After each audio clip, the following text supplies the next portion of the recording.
Fala galera, aqui é o Felipe e hoje eu vou descobrir com vocês as origens de algumas expressões bem comuns nos Estados Unidos. Mas antes de começar o vídeo, eu quero pedir para vocês se inscreverem aqui embaixo, deixarem o like de vocês e lembrando que as redes sociais da Punkify, uma escola de inglês direto ao ponto, estão todas aqui na descrição.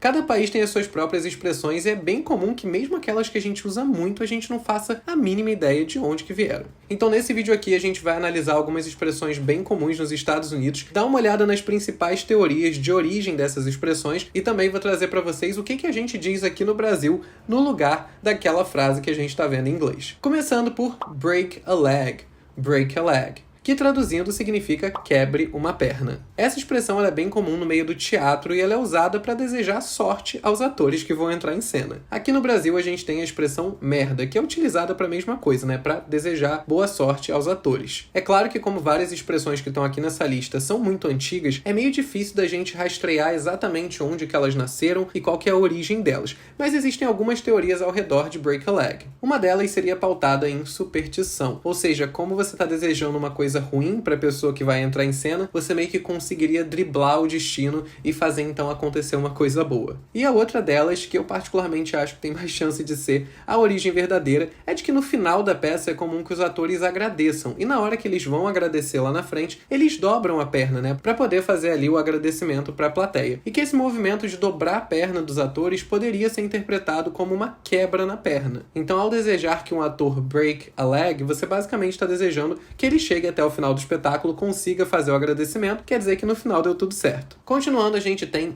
bite the bullet, que traduzindo significa morder a bala, mas a bala, no caso, bala de arma. Essa expressão ela é utilizada para falar sobre o enfrentamento de uma situação desagradável. Então, quando você tem que encarar alguma coisa que é dolorosa, você tem que bite the bullet. Essa expressão nasceu por conta das guerras que aconteceram lá no século XIX, já que vários soldados acabavam se ferindo em batalha e precisavam ser operados sem o uso de anestesia. Então, para poder tentar aliviar um pouco da dor que as pessoas estavam sentindo, era comum que eles pegassem balas de arma, colocassem na boca e mordessem bem forte. Aqui no Brasil, a gente tem a expressão engolir um sapo, né? Que quer dizer a mesma coisa, né? Quando você tem que encarar uma coisa desagradável e não tem o que fazer. Continuando, a gente tem a expressão kick the bucket, que traduzindo literalmente significa chutar o balde. Mas calma que não é o mesmo chutar o balde que a gente usa aqui no Brasil. Em português, a gente tem a expressão chutar o balde, que basicamente significa desistir e largar a mão de alguma coisa. Mas em inglês, a expressão kick the bucket significa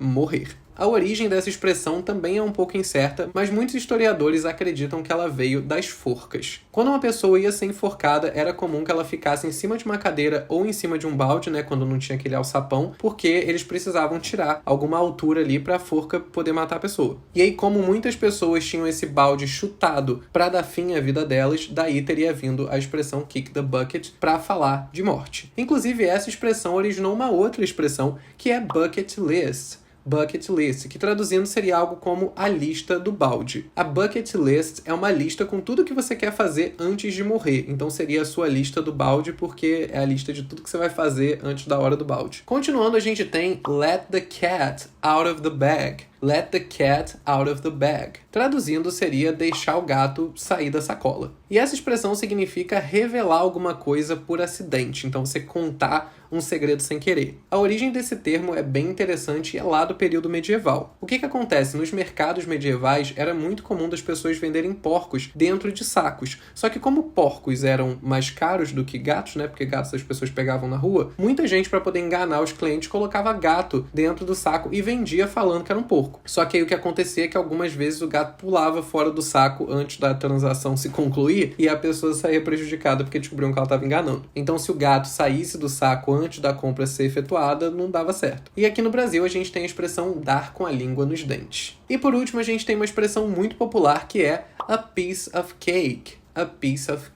Que traduzindo seria um pedaço de bolo. Essa expressão ela é usada para falar de uma coisa que é muito fácil de conseguir, de fazer. Então, tipo, aprender essa matéria is a piece of cake. É muito fácil aprender essa matéria. Aqui no Brasil, a gente utiliza a expressão mamão com açúcar para falar das mesmas coisas que os americanos usam, a piece of cake. Acredita-se que essa expressão surgiu lá na crise de 29, né, na Grande Depressão dos Estados Unidos, que foi a maior crise econômica que o país enfrentou, já que nessa época, como ninguém tinha grana para nada, era comum que em eventos de caridade caridade, festas e concursos, as pessoas dessem pedaços de bolo como prêmio. Então conseguir um pedaço de bolo era considerado uma coisa fácil e meio que garantida. Então acreditam que foi daí que surgiu essa associação entre a piece of cake e uma coisa muito fácil de conseguir. Não esquece de comentar aqui embaixo se vocês gostaram desse vídeo, que eu posso fazer uma parte 2 pra vocês. Mais uma vez quero pedir pra vocês se inscreverem aqui no canal se vocês ainda não são inscritos, deixarem o like de vocês aqui embaixo também, lembrando que as redes sociais da Punkfy estão todas aqui na descrição. Eu vou ficando por aqui e até o próximo vídeo.